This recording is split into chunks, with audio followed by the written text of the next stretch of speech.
I want to thank you again for hopping on the call with me.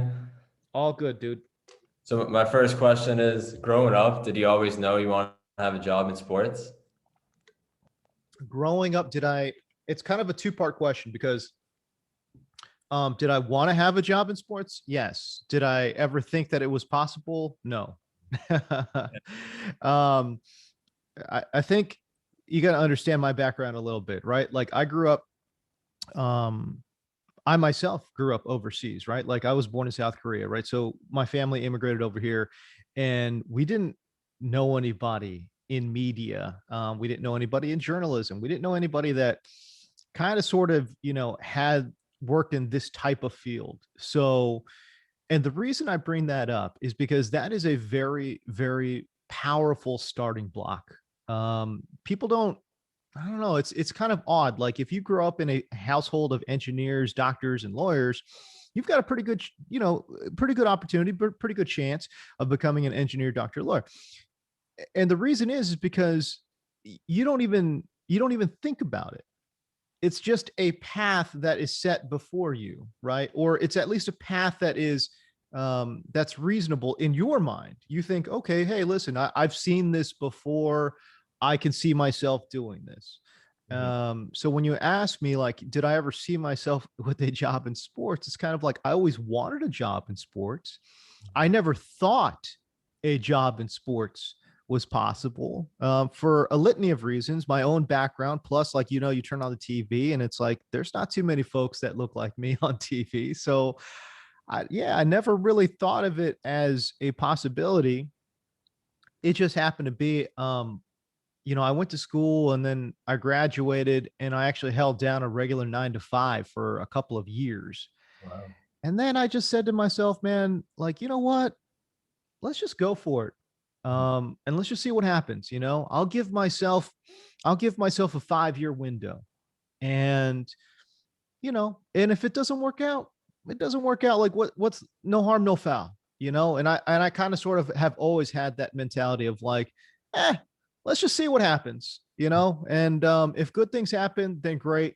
And if not such great things happen, then that's fine. Like I believe in myself to the point where I think I can get it done some way, somehow, in terms of like getting money somewhere, you know what I mean? So yeah, that's kind of the mentality I always had.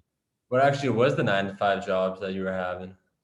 Oh, bro, like I sold insurance for a little bit. Like I sold high tech warranties for a while. Like, it's like it's crazy too, it's like I actually made good money doing both of those things. I actually made really good money.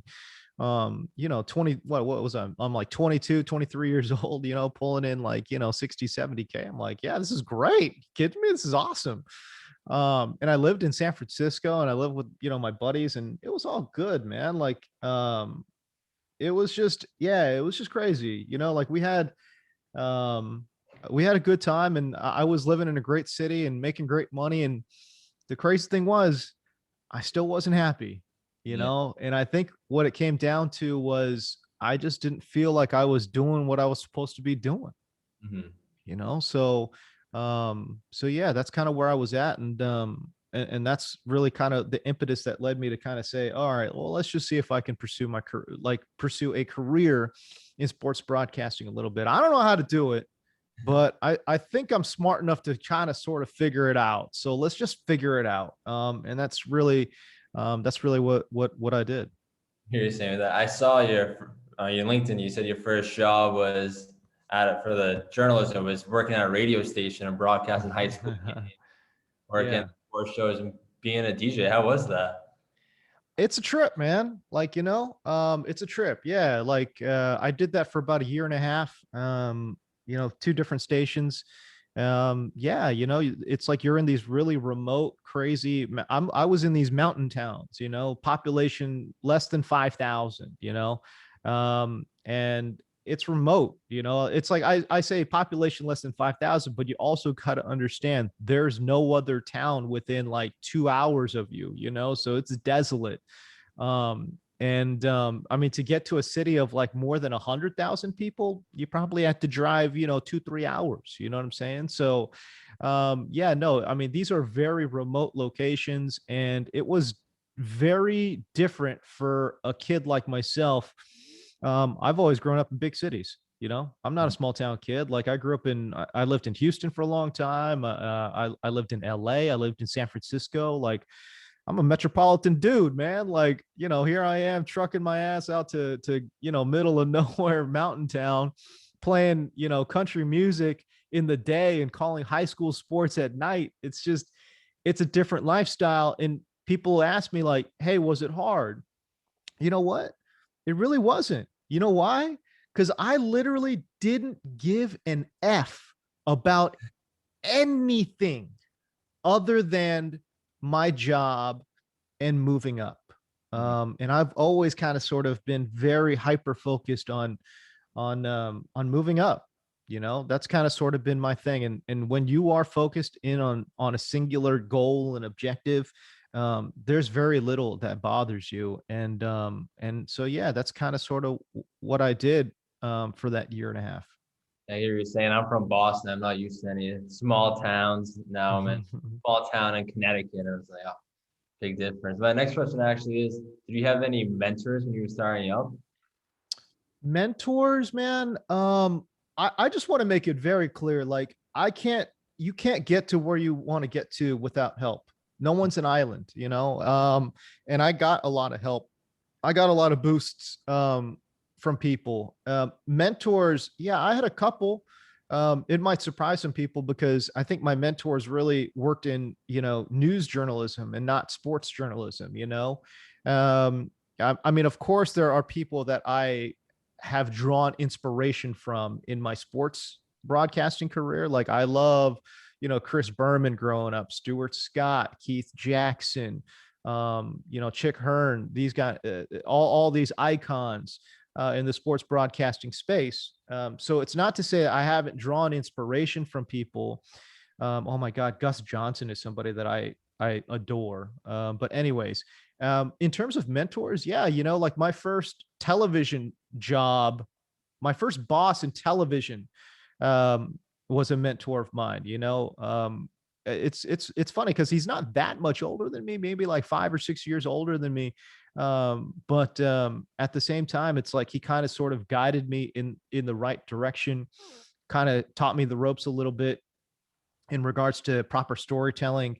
And then I had a coworker of mine, he was one of the best camera ops. We call them photographers, in the business. And he was one of them, even though he's got a video camera, but like he's one of the best photographers that the business has ever seen, local journalism has ever seen. And these two guys kind of sort of, they're my friends. I would go to their houses like on Tuesday night and we'd play Madden and drink a case of Coors Light, until like 4 a.m. Right. And drag our ass to work at 8 a.m. But they were also my mentors. And they really kind of sort of showed me the ropes and also kind of guided me in the right direction in terms of how to, put together stories. And that's really what launched my career. They were a big help in transitioning yourself into television. Yeah, hey, listen, here's the thing about TV. When you watch good TV, it seems easy. And people make it look really easy. And that's how they're really good. The truth of the matter is, when you actually try to make TV, it is GD hard. It is extremely difficult. And a lot of people are just not very good at it. And to be honest with you, I myself don't think I'm very good at it.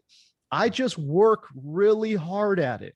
And so, anytime somebody, comes at me online and says, oh man, I could be doing what you're doing. I'm like, yeah, you absolutely could. Like, I don't view myself as some kind of like, prodigy or some kind of, born to do this type of person.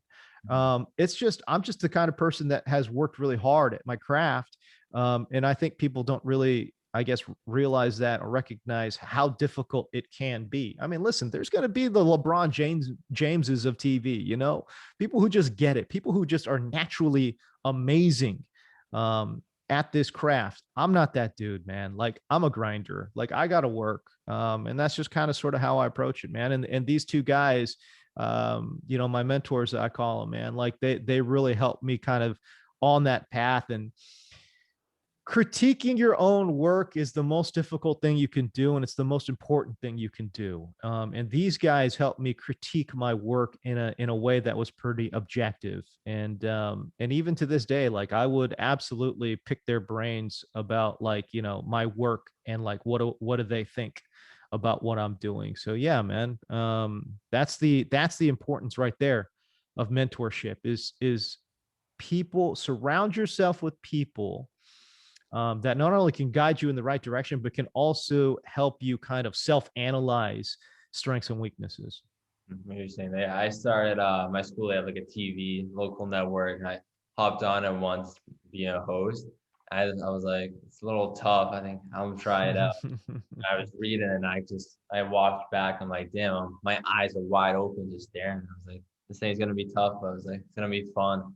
And I've been trying to work into play-by-play broadcasting, which is pretty fun to do. Right. My next question actually would be: in 2014, you joined the NFL media. How was that gig with all getting introduced to the fantasy sports? Well, listen, I wasn't introduced to it there, right? Like, I've been playing fantasy sports since I don't know when you were born, but good Lord, I've been playing fantasy sports since 1996. I've been playing fantasy football since 1999, right? And it was an interesting thing, because I've been so passionate about it. I've been playing for such a long time. And at the time in 2014, 2013, like, if you told me, oh yeah, like, you can make really good money talking about fantasy sports, like, I'd be like, no, there's just no way. There's just no way. But it's great that you can turn something that is a passion of yours into something that is also very lucrative, and I've been very blessed to be able to do that. So when I joined NFL media, actually, you bring it up 2014. I actually don't remember quite exactly when I was there, but yeah, 2014 sounds right. But when I was there in 2014, or when I started there in 2014, it was great. It's I don't want to say it was a dream come true, because like I said, I never even dreamed that you could do something like that. But certainly working at a place like NFL Network and being one of the faces for the network, I think was extremely important to me, and something that I cherished. And man, I tell you what, when I got that gig, and I was on that NFL Fantasy Live for the very first time, yeah, like, there is something inside you that celebrates. There is a warmth that basically envelops your soul, man, and it's a very cool feeling. And it was great. My time there was good. There was a lot of up and down moments, a lot of stuff that happens kind of sort of behind the scenes that people kind of sort of don't know about. But yeah, no, I've met some great friends there, people that I continue to call my friends. I mean, there's people I met there that are now my business partners, you know what I'm saying? So yeah, no, man, it was a wonderful experience, and something that I mean, shit, hopefully we could do it again at some point. It's not like we left on, bad terms. It's just, they want to go in a different direction, and who knows if our paths will ever cross again. Understand. I remember I used to come home. So the show, my times from 5 to 6 p.m. In middle school, I used to come home football practice every day, watch it almost every single day. I would make sure it was on Monday through Friday. There you go. Remember, you had one segment on there where I want to say you were betting on somebody getting a certain amount of yardage. You want to. Oh, sure. It was some type of punishment. I can't remember exactly, but I remember. Nah, it was that was the infamous Nuke Hopkins challenge, and the March to 1100. And so yeah, we created that hashtag online and everything, and people really got into it, man. Like, because when I was saying this, Nuke wasn't what we consider him to be today, right? Yeah. This dominant wide receiver. Nuke had just come off of a 850-yard season. and he was still, a relatively unknown commodity. But for me, and the reason 1100 sound, I mean, 1100 is still a very good number, a very high number. And the reason people are like, I don't know about that, it's because he was playing with guys like Tom Savage and, just these busted quarterbacks all over the place. You know what I mean? And just there was an idea maybe that he just couldn't get to those, to that level, just with the quarterbacks that he was playing. But I felt confident in his abilities, and really when I kind of analyzed it back then, it was all about target share. And for me, even back then, like I was thinking about target share quite a bit. And I was confident in it. But yeah, it was Nuke Hopkins, March to 1100. See, it's funny, man. Like, I talk about target share nowadays and it's old hat. People are like, oh, yeah, target share, target. It's like, you got to understand, man, like in 2014, 2015, people weren't talking like this. You know what I'm saying? Like, fantasy sports has exploded over the last 5 years. And like, there's a certain lexicon that surrounds fantasy sports. But like, yeah, like when you talk about target share and air yards and stuff, like, okay, yeah, like people get it now. But like back then, man, people didn't understand that stuff. They just want to know, okay, was this dude talented? Is he good? That like literally all fantasy conversations started with, is he talented or not? And people have slowly come to realize like that kind of sort of, not that it doesn't matter, but it matters a hell of a lot less than opportunity. Anyways, I'm getting sidetracked here. I want to say he got the 1100 yards that season, am I correct? He did. I think he got 1200 that year, if I'm not mistaken. I think he absolutely shattered expectations. And that's really what kind of set him along that path of like, oh yeah, Nuke. Yeah, definitely top 3, top 4 wide receiver in the game. Yeah, it's definitely a big season for him. But what are some things that you love to do during your free time to keep your mind off of work?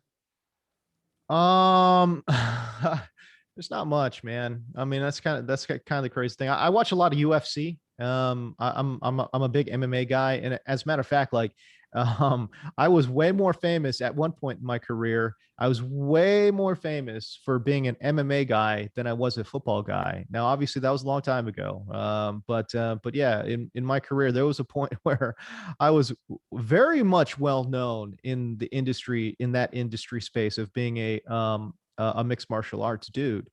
Anyways, yeah, so I still follow it. I've been watching the UFC since its very, very early days, and I've continued to watch, maybe not as religiously nowadays, but I still watch all the main cards and everything, all the title fights and all those things. So yeah, I'm a big MMA fan. When I get the opportunity, I will continue to watch the NBA as well. But I got to be honest with you, man, like it's tough, like watching all these different sports in addition to watching football. It's like you talk about, you get a little burned out. But I got 2 kids, I'm married, and basically my family fills up a lot of my time too. So You were saying with that. Have you had a moment in the workplace where you met someone you were totally starstruck? Yeah, gosh, maybe LaDainian Tomlinson. LaDainian Tomlinson is like first of all, man, LT is like the nicest human being on planet Earth. I've met a lot of athletes in my time, and I would say probably like, I don't know, like 90% of them are very standoffish and aloof, and for good reason. I'm not judging them for that. I'm just saying that's just how it is.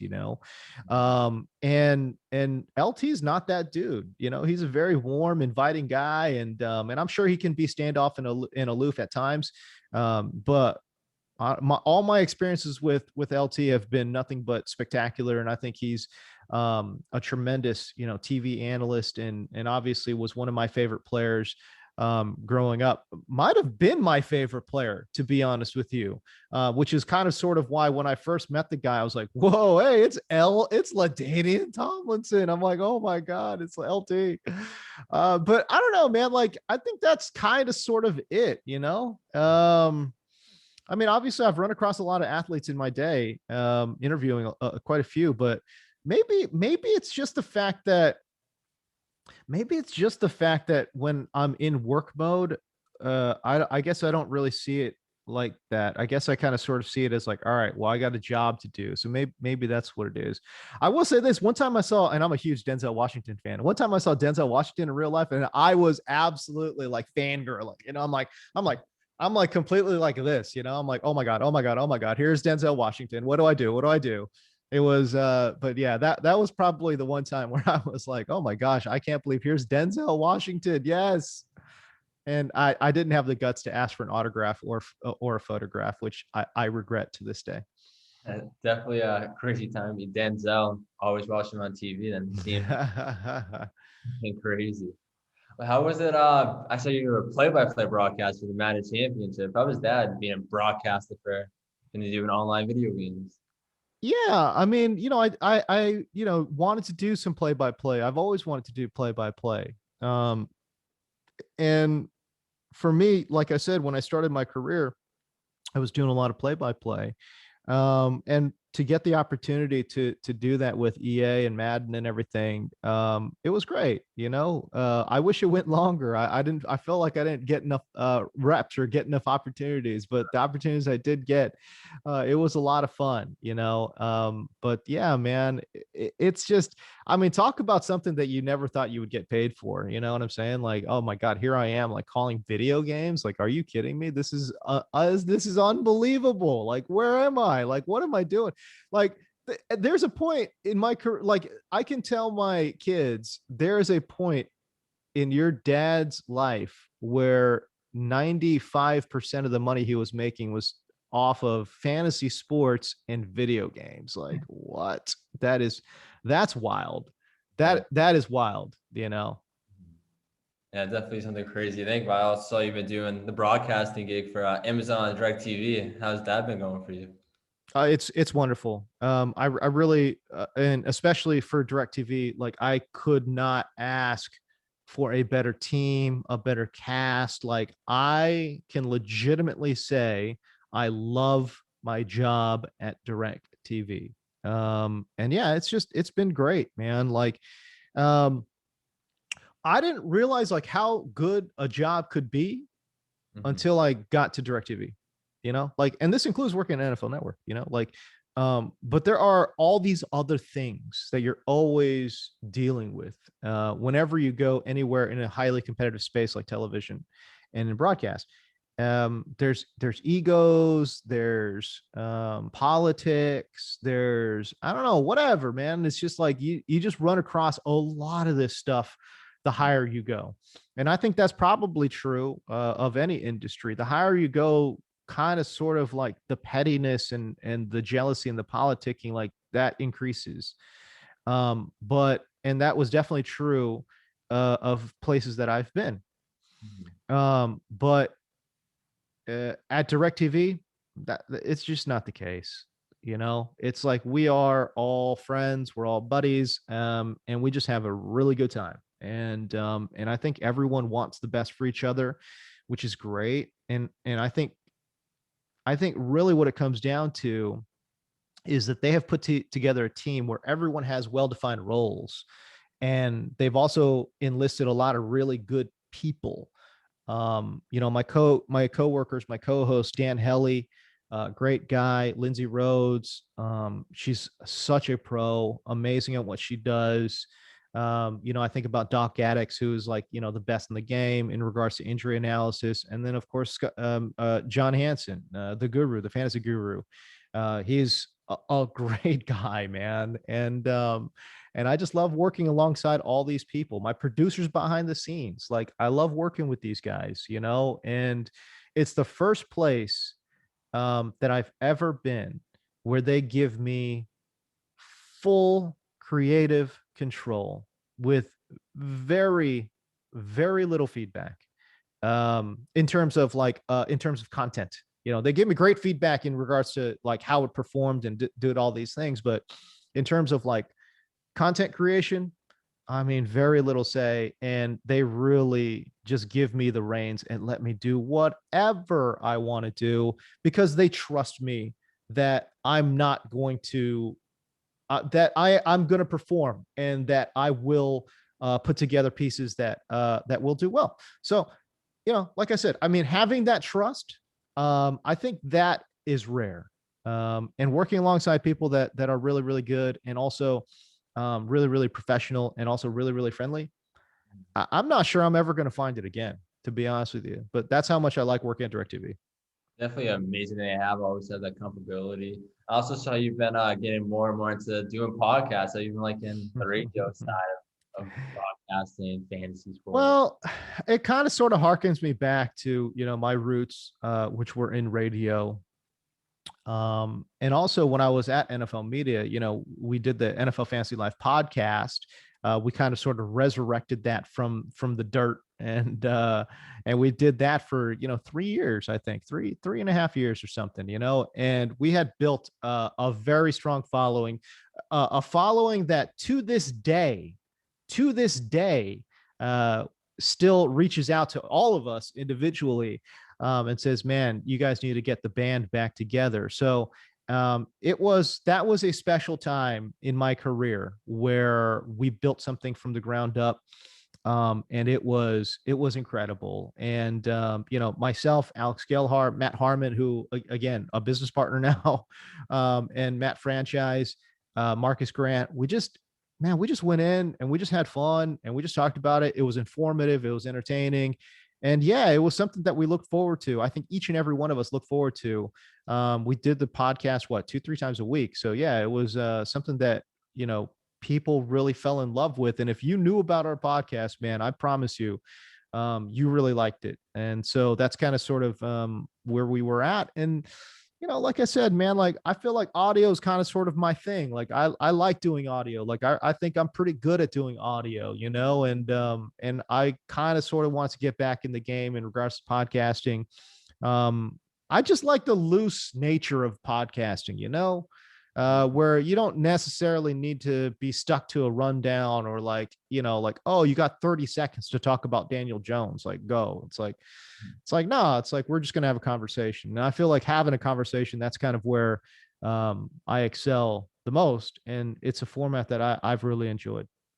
Yeah, I'm the same boat. That actually, me and my friends recently started a podcast there at school, just talking about sports. Where I was like, I tried that TV thing. I was like, I'm taking little breaks. I wasn't a big fan of like the podcast. I can talk to my friends about sports all day long. Right.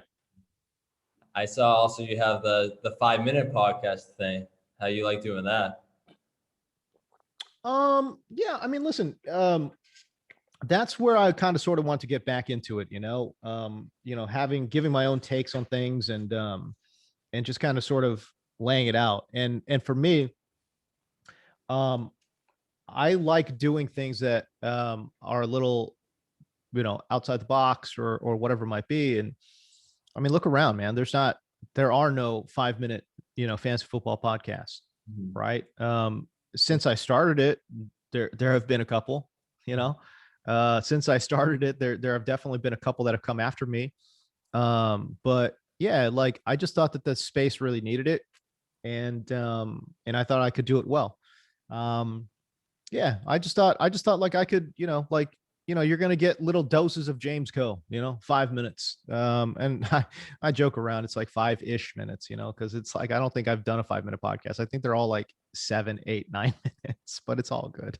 But yeah, like they're short, they're really, really short. And, they're just kind of sort of my takes, on fantasy football. So I don't know. We'll see, man. We'll see. You know what? My whole thing is I kind of sort of don't like doing content for free. I'm at the point in my career where I don't feel like I need to. And so, is there a partnership? Like right now, there's not really a partnership. Or at least it's not lucrative enough where I'm just kind of like, oh yeah, I need to bring the podcast back. So we'll see, man. Hopefully it survives, but it might not into the upcoming season. But you will find me on podcasts, man. Like you can't get rid of me, like I like doing podcasts, so like you will find me on some podcast somewhere, guaranteed. Yeah, you're saying with that. I also saw you were talking about Matt Harmon earlier. You guys both co-owned for reception and perception. How much have you enjoyed doing that? Listen, it is a fabulous site. And I really believe in Matt and I really believe in his product. So when I had an opportunity to invest in him and his business, I took that, and obviously he is the face of the brand. I'm just kind of sort of there to support him. So I'm more of a support player, like he's how do I put this? He's like Michael Jordan and I'm like Dennis Rodman. I'm just going to do the dirty work. You know what I'm saying? Like I'm going to clean the glass, like I'm going to play D. I'm going to hustle. Like that's my role. And my whole role is to kind of sort of just support Matt and let that dude do his thing because he's brilliant. You know how I talk about, there are some dudes in this space that like, they're like just naturally gifted. Like that's that MFer, like he's just so naturally gifted, man. Like I'm just like, bro, how are you this good? You're this young. Like, man, I'm just like, bro, that's not cool, man. Like, look at me. I'm old, man. Like, what's going on over here? But no, I mean, listen. So yeah, we're working together, and I would say receptionperception.com. His data verifiably is the best wide receiver data that you can find on the market. If you use his data, you are going to find good players, period. And the whole mantra of reception perception is finding good players before they're good. And I think that will hold itself up. And kind of the flip side to that too is like I think he does a really great job of uncovering fluke seasons, where you're like, I don't think he's going to repeat that, like that might've just been variance right there, So I think he does a tremendous job of uncovering that as well. And obviously in fantasy football and in pro sports too, like these are important things, you don't want to overpay for a guy who might fall back to earth, but you definitely want to overpay for somebody who could absolutely blow out their ADP or price. Right. So for me, I just believe in the product and I would strongly encourage you. It's free right now. It's free till April 15th, like go check out the site, receptionperception.com, dig around in there, look at the profiles, the sortable tables, that's brand new. Even if you know what RP is, like you've never seen sortable tables. So that's brand new to the site. And yeah, the paywall is going up pretty soon here, but man, I would absolutely encourage folks to go check it out. Definitely amazing that you have over there. My next question would be, what are some of your biggest recommendations to young writers and broadcasters?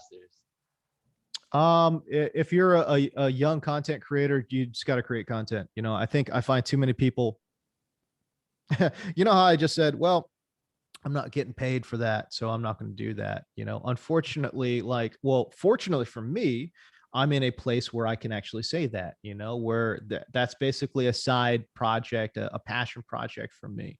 But if you are young and you want to get to where I'm at, or you want to get to, the next level or whatever it is, you basically got to be creating content like every day.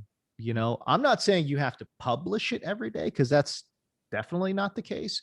But I think when you go through the process, like, for example, like making a single YouTube video, there's a lot that goes into that. Making a single podcast, there is a lot that goes into that. Writing a single article, there is a lot that goes into that. There's a lot of research. There's a lot of, concept things that you're thinking about, like, okay, like how's this going to play out? There's a lot of planning and visualization and those type of things.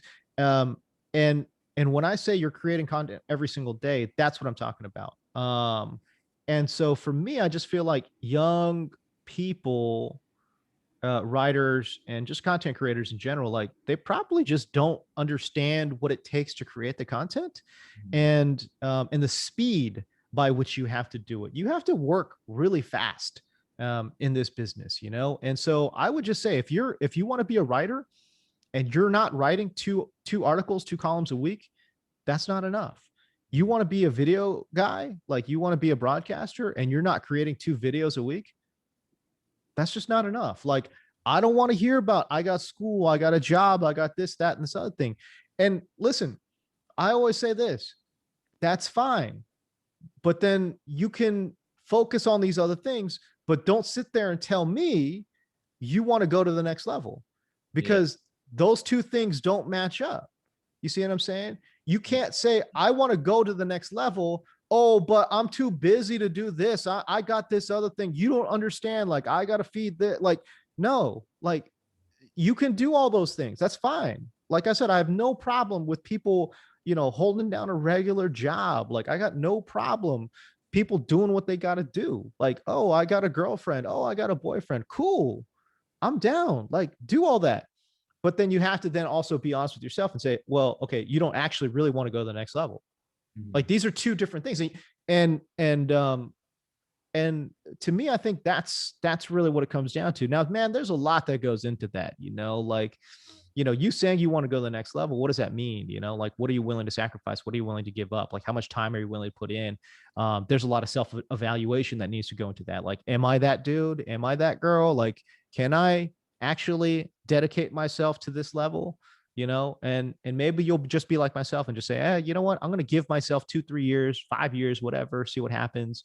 But I'm really just going to dive into it, because people look at someone like myself and say, oh, well, hey, he's there. Like, I could do that. You don't understand. Like, for like 5 years of my life, I gave up everything. Like, I didn't see my family. I was engaged. I was a terrible fiance. Like, I was a terrible friend. And I can say these things honestly, not proudly, but I could say it honestly. I was a terrible friend, boyfriend, son, whatever, brother, like, for 5 years, because that's what I was focused on, was just my career, and just moving up.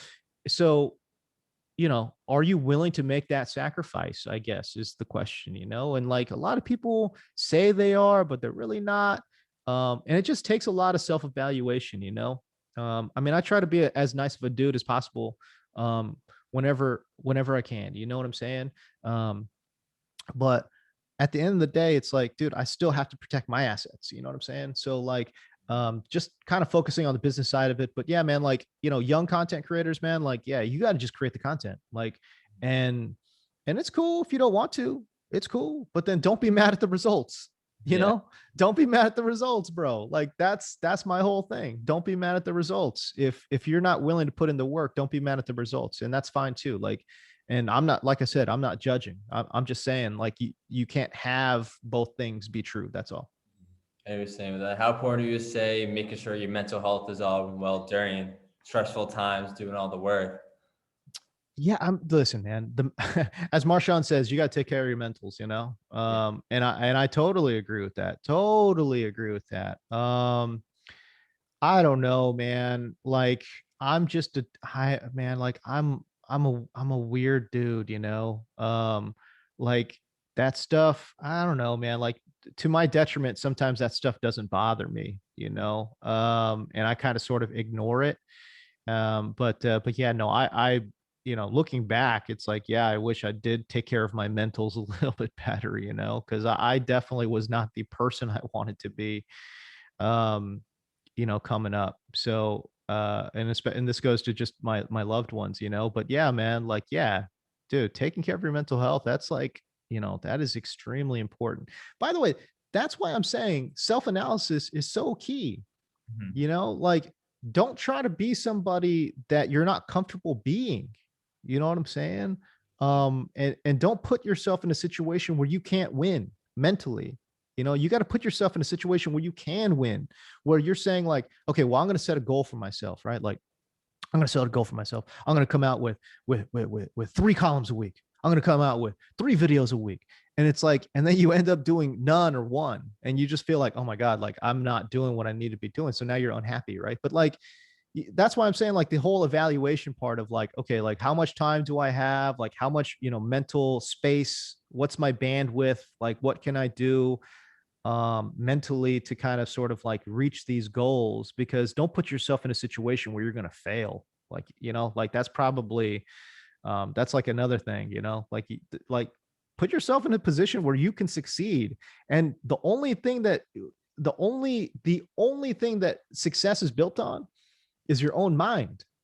It's like, if you build up a goal of, like, okay, well, I'm going to do 1 column a week, and you reach it, boom, successful.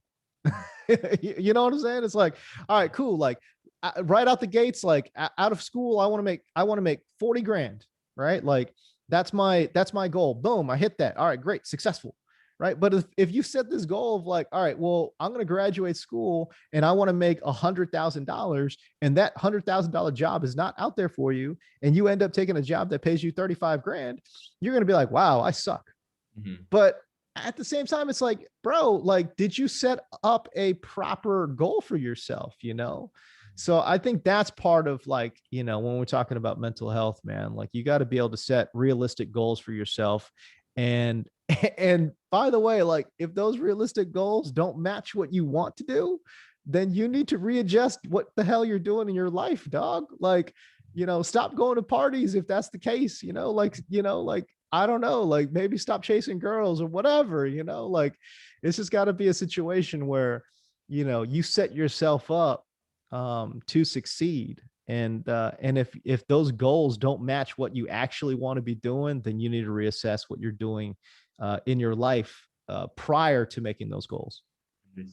Well, those are all the questions I have to ask. I know you're a busy guy. I really appreciate you hopping on this call with me. Anything else?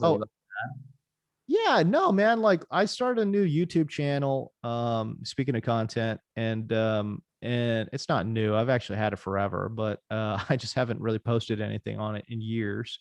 It's been dormant. But yeah, man, I'm just hoping people will, like and subscribe to the channel. Go search for me, James D. Koh. Adam Rank and I are going to be having a brand new show every single Wednesday at 10 a.m. It's called Tackling Dummies.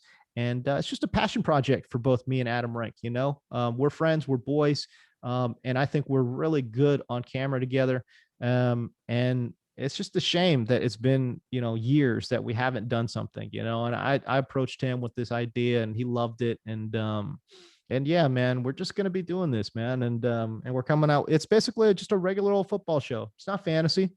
We'll talk fantasy every now and again, but it's just a regular football show. There's going to be some pro wrestling. There's going to be some food talk. There's going to be some, anime talk. You know what I mean? Like, there'll be some other things, but we're just going to have fun with it, So yeah, man, if people want to check me out on YouTube, I would really appreciate that. Yeah. Definitely will. I know you and Amory would definitely make some great work together. Thank you, man. Yeah.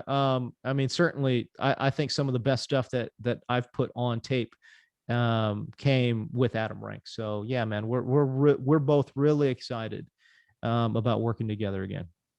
Yeah. Thank you again for hopping on this with me. I know you're a very busy guy. I want to say thank you once again. Oh, it's all good, man. Thanks for having me on. Have a nice day.